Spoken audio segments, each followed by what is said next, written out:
আলহামদুলিল্লাহ, সবাই কেমন আছেন? আশা করি সবাই ভালো আছেন। এই যে দেখেন, আলহামদুলিল্লাহ, দেখতে দেখতে ধান পেকে গেল। এখন ধান কেটে ফেলবে, তারপর সিম গাছগুলো হয়ে যাবে।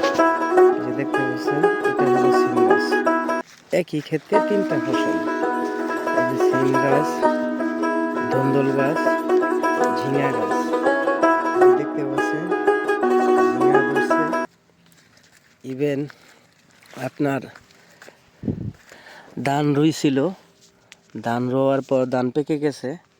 ধানগুলো এইভাবে কেটে কেটে গরুকে খাওয়াইতেছে। এই যে দেখতে পাচ্ছেন, এই যে দেখেন, একই ক্ষেতে তিনটা ফসল, একই ক্ষেতে তিনটা ফসল।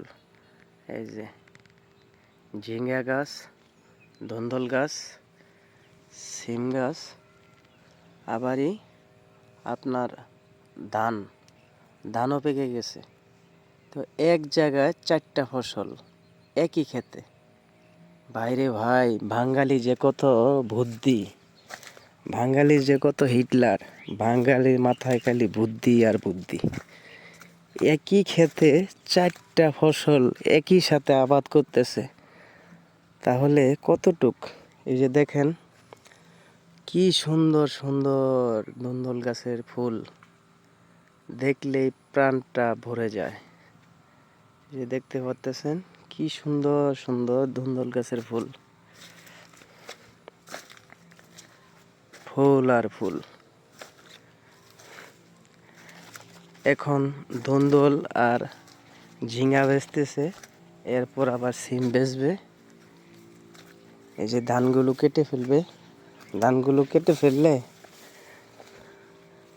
জাঙার নিচটা বা মাচার নিচটা একদম পরিষ্কার হয়ে যাবে। এই যে দেখতে পাচ্ছেন,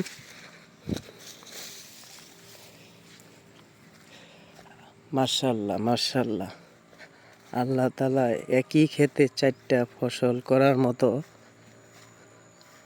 সবাইকে রহমত দান করুক।